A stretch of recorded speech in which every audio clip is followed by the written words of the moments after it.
আসসালামু আলাইকুম প্রিয় দর্শক, বিএনপি যে নতুন সরকার গঠন করেছে তারেক রহমানের নেতৃত্বে, এই সরকারের এই যাবৎকালে এই গত 4 মাসে যে কজন মন্ত্রীকে নিয়ে সবচেয়ে বেশি আলোচনা হয়েছে তাদের মধ্যে প্রধানমন্ত্রী তারেক রহমান তো আছেনই, ওনাকে নিয়ে আলোচনা বেশি হবে, এটাই স্বাভাবিক। আর বেশি আলোচনা হয়েছে স্বরাষ্ট্রমন্ত্রী সালাউদ্দিন আহমেদকে নিয়ে, এটাও অনেকের কাছে স্বাভাবিক ছিল, কারণ তারেক রহমানের অনুপস্থিতিতে অন্তর্বর্তীকালীন সরকারের সময়ে যে জাতীয় ঐকমত্য কমিশন, জুলাই সনদ, এসব নিয়ে যে আলোচনা চলছিল, সেই আলোচনায় বিএনপির পক্ষে উনি প্রতিনিধিত্ব করেছেন এবং বিভিন্ন সময়ে উনি দলের পক্ষ হয়ে নানা রকম বক্তব্য দিয়েছেন। সেই হিসেবে সালাউদ্দিন আহমেদের নামটা খুবই স্বাভাবিক বেশি আলোচনায় আসার জন্য। এবং এই সময়ে আরও আলোচিত 2-3 জন ব্যক্তি যারা আছেন, যাদেরকে আমরা বিএনপির মুখপাত্র হিসেবে জানতাম, যাদের বক্তব্যকে বিএনপির পলিসি হিসেবে আমরা মনে করতাম, তাদের মধ্যে ছিলেন মির্জা ফখরুল ইসলাম আলমগীর, তাদের মধ্যে ছিলেন রুহুল কবির রিজভী। এরা খুবই আলোচনায় ছিলেন, বিএনপির পলিসি মেকারদের মধ্যে ওনাদের একটা অবস্থান ছিল এবং ওনারা কথা বলতেন। কিন্তু সরকার গঠন করার পর যে চরিত্রটি, যে নামটি বারবার বিভিন্ন ঘটনা, বিভিন্ন অঘটনের মাধ্যমে সবচেয়ে বেশি মিডিয়াতে আসছে, তার নাম কিন্তু আমরা আগে তেমন একটা শুনিনি। তিনি হচ্ছেন মীর শাহ আলম। এই মীর শাহ আলম সাহেব, উনি কিন্তু বিএনপির যে এত বড় একজন পাওয়ারফুল ব্যক্তি, এটা আমরা আগে বুঝতে পারিনি। এবং পুরো বিএনপির যে আওয়ামী লীগের সময় যে 15 বছর বিএনপি যখন দৌড়ের উপর ছিল, তখনও ওনাকে অতটা জাতীয় পর্যায়ের নেতা হিসেবে আমাদের মনে হয় নাই। মন্ত্রিসভা ঘোষণার পর আমরা জানলাম যে এই নামে একজন ব্যক্তি আছেন, যিনি নাকি একটা প্রতিমন্ত্রী হয়েছেন স্থানীয় সরকার মন্ত্রণালয়ের। স্থানীয় সরকার মন্ত্রণালয়ের কিন্তু একজন পূর্ণ মন্ত্রী আছেন, তিনি হলেন মির্জা ফখরুল ইসলাম আলমগীর। তার সঙ্গে উনি হলেন প্রতিমন্ত্রী। অথচ ইন্টারেস্টিং ব্যাপার হলো, গত কদিন আগে এই মাসের 13 তারিখে কক্সবাজারের চকরিয়ায় একটা জনসভায় কক্সবাজারেরই প্রতিনিধি, কক্সবাজারের সন্তান, আমাদের স্বরাষ্ট্রমন্ত্রী, যাকে আমি পাওয়ারফুল বললাম একটু আগে, সেই সালাউদ্দিন আহমেদ সাহেব একটা জনসভায় প্রকাশ্যে, এমনকি প্রধানমন্ত্রীর উপস্থিতিতে তিনি সেখানে বললেন জনগণের সামনে যে এই সরকারের সবচেয়ে ক্ষমতাধর প্রতিমন্ত্রী হচ্ছেন মীর শাহ আলম। এটুকু বলার পর তিনি আবার আরেকটু ব্যাখ্যা করলেন যে কেন ওনাকে ক্ষমতাধর বললেন, যে আমরা যখন আমাদের এলাকার উন্নয়নের জন্য ওনার দপ্তরে যাই, ওনার কাছে যাই, ওনার কাছে দিয়ে তদবির করি এবং তারপরে এলাকার উন্নয়ন হয়। এই কথাগুলো নিয়ে প্রধানমন্ত্রীর উপস্থিতিতে কিন্তু, এবং যখন ওনার নাম উচ্চারণ করলেন তখন উনি আবার দাঁড়িয়ে, আমি একটা ভিডিওতে দেখলাম, আবার একটু হাতও নাড়লেন। এবং যখন উনি মীর শাহ আলম সাহেবকে সবচেয়ে ক্ষমতাধর প্রতিমন্ত্রী হিসেবে অভিহিত করলেন, তখন প্রধানমন্ত্রীকেও দেখলাম একটু মৃদু হাসি দিতে। মানে ব্যাপারটা আসলে কী দাঁড়ালো? ব্যাপারটা দাঁড়ালো এই যে উনি যে ক্ষমতাধর প্রতিমন্ত্রী, এটা প্রধানমন্ত্রী এক ধরনের একভাবে অনুমোদন দিলেন।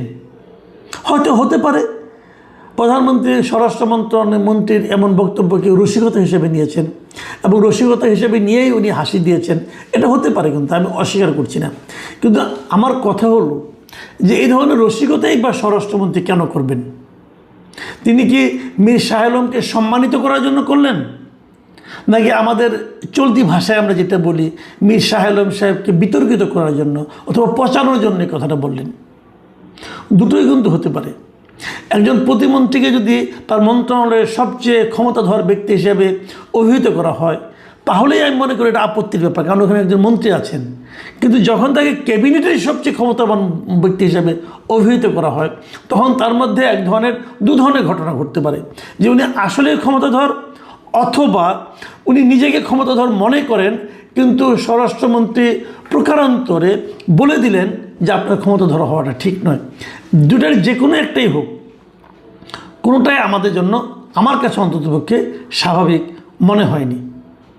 কিন্তু বিষয়টা মীর শাহ আলম সাহেব বুঝতে পেরেছেন কিনা আমি জানি না। আমার তো মনে হয় ওনার জন্য এটা আসলে একটা ক্ষতিকর ব্যাপারই হয়ে গেল। কিন্তু এটাই শেষ নয়। আমরা তারপরে আরও কিছু জিনিস দেখলাম। গত কদিন আগে দেখলাম, দুদিন আগে, যে জাতীয় সংসদে এটা নিয়ে আরেকটা কথা বলে মীর শাহ আলম প্রসঙ্গটা আরেকবার আসলো। সেটা কি আসলো? সেটা আসলো যে 11 জুন বগুড়ায় যে নতুন যে শিবগঞ্জ এবং নতুন একটা মোকামতলা উপজেলা হয়েছে, শিবগঞ্জ আগেই ছিল, মোকামতলা নতুন যে উপজেলা হয়েছে, সেই উপজেলায় দুটো উপজেলায় মিলে 4টা নতুন ইউনিয়ন গঠন করা হয়েছে। এবং এই 4টা ইউনিয়নের নাম নিয়ে বিরোধী দলীয় জামাত ইসলামের একজন সংসদ সদস্য জাতীয় সংসদে প্রশ্ন তুললেন এবং উনি এখানে বললেন যে এখানে এই যে 4টা নতুন ইউনিয়ন করা হয়েছে, ইউনিয়নের নামগুলো করা হয়েছে এই মীর শাহ আলম সাহেবের পরিবারের লোকজন এবং বাড়ির নাম অনুসারে। মানে 3টা ইউনিয়ন হয়েছে, এই 4টে ইউনিয়ন হয়েছে। একটা ইউনিয়ন পড়েছে শিবগঞ্জ উপজেলায়, তার নাম হলো মীরবাড়ি ইউনিয়ন। আর নতুন যে মোকামতলা উপজেলায় যে 3টা ইউনিয়ন হয়েছে, একটা নাম হলো সীমান্ত ইউনিয়ন, একটা নাম দিগন্ত ইউনিয়ন এবং আরেকটা নাম স্বর্ণগ্রাম ইউনিয়ন। ইন্টারেস্টিংলি মীরবাড়ি এটা হলো মীর শাহ আলম সাহেবের নিজের বাড়ির নাম। ওনারা খুব সমৃদ্ধ পরিবার, বাড়ির নাম হলো মীরবাড়ি। ওনার 2 সন্তান, একজন নাম সীমান্ত আর একজন নাম দিগন্ত। এবং ওনার একজন ভাইয়ের মেয়ে মানে ভাতিজি, যার নাম হলো স্বর্ণালী, তার নাম অনুসারে নাকি রাখা হয়েছে স্বর্ণগ্রাম ইউনিয়ন। জাতীয় সংসদে দাঁড়িয়েই মীর শাহ আলম সাহেব তার এই নামকরণের একটা ব্যাখ্যা দিলেন এবং ব্যাখ্যা দিয়ে উনি যেটা বলার চেষ্টা করলেন, এই নামকরণগুলির সঙ্গে ওনার কোনো সম্পর্ক নাই, উনি কিছু বলেননি। এটা ওখানকার জেলা পরিষদ এবং ওখানকার একটা গণশুনানির মাধ্যমে নামকরণগুলি করা হয়েছে। কাকতালীয়ভাবে ওনার পরিবারের লোকজনের সঙ্গে নামগুলো মিলে গেছে এবং উনি একটা ব্যাখ্যা দিলেন। একটা যেহেতু সীমান্তবর্তী এলাকা, এই জন্য সীমান্ত ইউনিয়ন, আর একটা যেমন অনেক দূরে দিগন্ত, গাইবান্ধার একদম সীমান্ত পড়েছে, এই জন্য ওটা দিগন্ত ইউনিয়ন, এই ধরনের নানা ধরনের ব্যাখ্যা দিলেন। এই ব্যাখ্যাগুলো আমি জানি না অন্যদের কাছে কী মনে হয়েছে, কিন্তু আমার মনে হয় যে অভিযোগটা ওনার বিরুদ্ধে উঠেছে, সেই অভিযোগের জন্য এই ব্যাখ্যাটা খুবই একটা হালকা ব্যাখ্যা হয়েছে বলে আমার কাছে মনে হয়। দেখুন, এই নামগুলি কোনো গুরুত্বই পেত না, কিন্তু গুরুত্ব পেয়েছে কেন? কারণ এই নামকরণগুলি হয়েছে উনি স্থানীয় সরকার মন্ত্রণালয়ের দায়িত্বে আসার পরে, জুন মাসে হয়েছে, উনি দায়িত্বে এসেছেন ফেব্রুয়ারিতে। কাজেই এখান থেকে এটা মনে হতে পারে। আর আরেকটা কারণ হলো, এই বিষয়গুলো যে মন্ত্রণালয়ের অধীনে, এটা ওনারই মন্ত্রণালয়, এখানে কিন্তু কনফ্লিক্ট অফ ইন্টারেস্টের ব্যাপারটা এসেই যায়। এখন উনি যতই হেসে হেসে অথবা অন্যদের সমর্থন নিয়ে উনি যত কথাই বলুন না কেন, ওনার বক্তব্য খুব একটা আমার কাছে জোরালো মনে হয়নি। আমার কাছে মনে হয়েছে উনি একটা থাপথুপ করার চেষ্টা করছেন, কিন্তু মূল ঘটনাটা ঘটার পেছনে উনি জানতেন। হয়তো ওনাকে না জানিয়েও হতে পারে, উনি যেহেতু বলছেন মন্ত্রী মানুষ, উনি কি আর মিথ্যা বলবেন? আমি ধরে নিচ্ছি উনি জানতেন না, কিন্তু যারা করেছেন কাজগুলো, যতটুকু শুনেছি এই নামগুলো প্রস্তাব দিয়েছেন বিএনপির একজন লিডার, হয়তো ওনাকে খুশি করার জন্যই দিয়েছেন। কিন্তু জানার পর ওনার উচিত ছিল এই নামগুলো চেঞ্জ করে দেওয়া, কিন্তু উনি তা করেননি। এই যে না করার যে ব্যাপারটা, দেখুন আওয়ামী লীগের আমল আমরা দেখেছি যে প্রায় প্রতিটা প্রতিষ্ঠানের নাম হয় শেখ হাসিনা অথবা তার মা অথবা তার বাবা অথবা তার ভাই অথবা তার ভাইয়ের বউ, এরকম অনেকের নামে নামে হতো। কিন্তু অনেক একই জনের নামে 10টা 20টা করে প্রতিষ্ঠান হয়েছে। সবগুলিকে শেখ হাসিনা নিজে বলেছেন যে এইটা এই নামে করো, ওইটা ওই নামে করো, তার কিন্তু করেননি। এটা হয় কি, স্থানীয় প্রশাসন হোক, স্থানীয় এমপি হোক অথবা কোনো পলিটিক্যাল লিডার হোক, উনি শেখ হাসিনাকে খুশি করার জন্য হয়তো এরকম একটা নাম নিয়ে গেছেন, এবং নাম নিয়ে গেলে উনি দেখেও মানা করেননি, উনি হয়তো দিতে বলেছেন। ওই নামগুলি কি এখন আছে? এটা হলো বার্নিং কোয়েশ্চেন। ওই নামগুলি কি এখন আছে? এবং বঙ্গবন্ধু শেখ মুজিবের নামে কিছু কিছু জিনিস তো থাকতে পারত।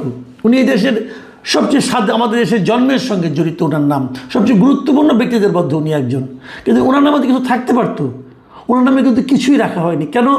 ওই যে হাজারো নাম, ওই হাজারো নামের ধাক্কায় যে নামটা থাকতে পারত সেটাও কিন্তু ভেসে গেছে।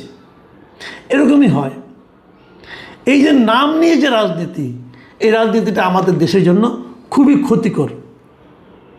দেখুন, এই সরকার প্রধান তারেক রহমান সাহেব আমলে আমরা দেখেছি কিন্তু একটা অন্য নামে একটা ছিল, সেই নামটা চেঞ্জ করে বেগম খালেদা জিয়ার নামে করার প্রস্তাবটা কিন্তু ওনার কাছে এসেছিল। উনি কিন্তু সেটা গ্রহণ করেননি, এবং গ্রহণ না করার পেছনে উনি বলেছেন যে এই নামের কোনো দরকার নেই, যদি করতে হয় আমরা নতুন করে কিছু একটা তৈরি করে করব, পুরনো নাম চেঞ্জ করে কেন করব।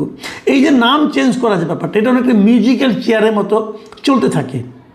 কত নাম যে চেঞ্জ হয়ে কত কিছু হলো এটা আমরা দেখেছি। এই যে আমি একটা উদাহরণ দিয়ে বলি, এই যে চন্দ্রিমা উদ্যান, এটা এরশাদ সাহেব করেছিলেন চন্দ্রিমা উদ্যান নামে, পরে এটা হয়েছিল জিয়াউর রহমান বিএনপি আসার পরে 91-এ এটা হয়ে গেল জিয়া উদ্যান, আবার আওয়ামী লীগ 96 এসে বানালেন আবার চন্দ্রিমা উদ্যান, আবার 2001-এ এসে বানালো জিয়া উদ্যান, আবার পরবর্তীতে আওয়ামী লীগ এসে বানালো চন্দ্রিমা উদ্যান। আমি অপেক্ষায় ছিলাম যে এই সরকারের আমলে এসে আবার জিয়া উদ্যান হয় কিনা। এটাতে কোনো মানে হয় না, কোনো প্রয়োজন তো নেই, কোনো প্রয়োজন নেই। একটা নাম হলেই হলো, এবং একটা নাম করে সেটা আমরা যে নাম দিয়ে শুরু হয় সেটাকে চেঞ্জ করার তো কোনো প্রয়োজন নাই। দেখুন, আমি একটা উদাহরণ দেবো, আরেকটা উদাহরণ দিয়ে বলি। আমাদের যে আন্তর্জাতিক বিমানবন্দরটা ঢাকায় আছে, এটা যখন প্রথম তৈরি হয়, যখন উদ্বোধন হয় এখানে এই কুর্মিটোলায়, সেটা কিন্তু উদ্বোধন হয়েছিল কিন্তু এরশাদ সরকারের আমলে, এবং এরশাদ সরকারের আমলে নাম রাখা হয়েছিল জিয়া আন্তর্জাতিক বিমানবন্দর। তারপর 2000 আপনার আওয়ামী লীগ 96 আসলো, চেঞ্জ করেনি কিন্তু। এমনকি আওয়ামী লীগ যখন 2009-এ আসলো, যেবার সর্বশেষবার যেবার আসছে, যেবার নাকি আওয়ামী লীগ পণ করেছিল যে বিএনপিকে নিশ্চিহ্ন করে দিবে, সেইবার এসে আওয়ামী লীগের নাম চেঞ্জ করে করলো হযরত শাহজালাল আন্তর্জাতিক বিমানবন্দর। প্রয়োজনটা কী ছিল? জিয়ার নামে তো ছিল, এবং জিয়ার নামে তো জিয়াউর রহমানের সরকার, বিএনপি সরকার এসে করে নাই, জাতীয় পার্টি সরকার নাম কন্ডাক্ট করেছিল। সেটাকে চেঞ্জ করা যে হলো, এটা ছিল এক ধরনের ক্ষুদ্রতা। এবং এখন যদি আবার এটাকে জিয়ার নামে পরিবর্তন করা হয়, আমি কিন্তু কোনো অন্যায় দেখি না, কারণ এটার নামই আসলে শুরু থেকে জিয়ার নাম ছিল। কিন্তু এই সরকারের মধ্যে আমি সেই পরিমিতি বোধটাও দেখছি, ওনারা সেই নামটাও চেঞ্জ করছেন না। কিন্তু সরকার প্রধানের এই যে মানসিকতা, সেই জিনিসটা ওনার মন্ত্রীদের মধ্যে কেন সংক্রমিত হচ্ছে না? আমার আফসোসের জায়গাটা এই জায়গাটাতেই, এখানে আমার আফসোস যে তারেক রহমান যেগুলো বলেন, যেগুলো ভাবেন, যেগুলো করেন, সেগুলো কেন তার মন্ত্রীদের মধ্যে সংক্রমিত হয় না? উনি ওনার বাড়ির নামে একটা ইউনিয়ন করলেন, ওনার 2 ছেলের নামে 2টা, মানে উনি করেছিলেন তাও বলি না, 4টে নতুন ইউনিয়ন গঠিত হয়েছে। 4টে ইউনিয়নের নাম কাকতালীয়ভাবে হোক, মিরাকলি হোক, যেমনি করে হোক, ওনার ফ্যামিলি এবং ওনার পরিবার এবং ওনার মানে মানে ছেলে ভাস্তি এদের সঙ্গে মিলে যাবে কেন? এবং মিলে গেলে উনি যদি কান্নাকাটি করেও বলেন, কেউ বিশ্বাস করবে না তো। তাহলে এটার সঙ্গে বিএনপি সরকারের যে নীতিমালা, তার মিলটা কোথায় থাকলো? দেখুন, আরেকটা কথা বলে আলোচনাটা শেষ করি। আমি আবার সেই স্বরাষ্ট্র মন্ত্রণালয়ের স্বরাষ্ট্রমন্ত্রীর সেই কথায় ফিরে যাই যে উনি পাওয়ারফুল মন্ত্রী, ওনার কাছে যেতে হয় এলাকার উন্নয়নের জন্য। কারণ এলাকার উন্নয়নের জন্য ওনার কাছে যাবেন কেন? আপনি একজন মন্ত্রী, আপনি আপনার এলাকার উন্নয়নের জন্য আরেকজন মন্ত্রীর দপ্তরে যাবেন কেন? তাহলে যে সমস্ত এলাকায় কোনো মন্ত্রী নেই, সে সমস্ত এলাকায় কি উন্নতি হবে না? একটা মন্ত্রীর দায়িত্ব কি? উনি যে মন্ত্রণালয়ের মন্ত্রী, সেই মন্ত্রণালয়ের দায়িত্ব যদি এলাকার উন্নয়ন হয়, তাহলে ওনার চোখে দেশের সকল উপজেলা, সকল এলাকা সমান গুরুত্ব পাবে। এটাই তো হওয়া উচিত। সেখানে অন্য কোনো এলাকার যে এমপি যিনি হয়েছেন, যিনি পরে মন্ত্রী হয়েছেন, তিনি কেন তদবির করতে যাবেন? এই যে তদবির করার মানসিকতা, এটা কি ভালো? এটাকে কি আমরা হেলদি বলবো? এখন স্বরাষ্ট্রমন্ত্রীর মতো একজন দায়িত্ববান মন্ত্রী ওনার এলাকার উন্নয়নের জন্য তদবির করতে যান, তখন কি হবে? অন্য সব এলাকার মানুষ কিন্তু তাদের এখানে একজন স্বরাষ্ট্রমন্ত্রী নাই বলে, অথবা এরকম একটা স্থানীয় সরকার প্রতিমন্ত্রী নাই বলে তারা কিন্তু আফসোস করবেন। তো এটা কিন্তু কোনো সুস্থ ধারা নয়। আমরা বিগত সরকারে আমরা শুনেছিলাম কিন্তু যে গোপালগঞ্জের লোক হলে পরে তার 7 খুন মাপ। এই ধরনের মানসিকতা, এই ধরনের চর্চা আমি মনে করি সামাজিক সুস্থতার জন্য ভালো কিছু নয়।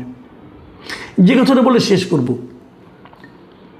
আমি নিজেও শুনেছি স্থানীয় সরকার মন্ত্রণালয়ে স্থানীয় সরকার মন্ত্রী যে নাকি প্রতিমন্ত্রী বেশি পাওয়ারফুল। এটা হওয়া উচিত নয়। মনে রাখতে হবে মির্জা ফখরুল ইসলাম আলমগীরের যে অবদান এই দেশে বিএনপির রাজনীতিতে, তাকে যদি ছাপিয়ে তার মন্ত্রণালয়ে আরেকজন লোক পাওয়ারফুল হয়ে যান, সেটা আর যাই হোক, মানে রাজনৈতিক বিবেচনাতে এই কাজটা খুব একটা শোভন হবে না। আর 10 জন প্রতিমন্ত্রীর যতটুকু ক্ষমতা, আমি মনে করি মীর শাহ আলম সাহেবের ঠিক ততটুকুই ক্ষমতায় থাকা উচিত। মন্ত্রীর চেয়ে প্রতিমন্ত্রী ক্ষমতাবান হয়ে গেলে কিন্তু সমস্যা হয়ে যাবে ভাই। এটা কিন্তু এই দায়টা কিন্তু আলটিমেটলি তারেক রহমানের উপরেই বর্তাবে। যে ঘটনা যেটাই ঘটুক, সত্য মিথ্যা অত আলোচনায় আমি যাচ্ছি না। আমি কেবল এটা বলতে চাচ্ছি যে যদি একজন প্রতিমন্ত্রীকে কেন্দ্র করে এত কিছু ঘটে, তাহলে সেটা কিন্তু আলটিমেটলি প্রধানমন্ত্রীর ইমেজের জন্যই একটা সংকটের কারণ হয়ে দাঁড়াতে পারে। আমরা অপেক্ষা করব যে এই বিষয়টাকে আমাদের প্রধানমন্ত্রী অথবা মীর শাহ আলম সাহেব নিজে কীভাবে হ্যান্ডেল করেন সেটা দেখার জন্য। প্রিয় দর্শক, এখন এ পর্যন্তই। আল্লাহ হাফেজ।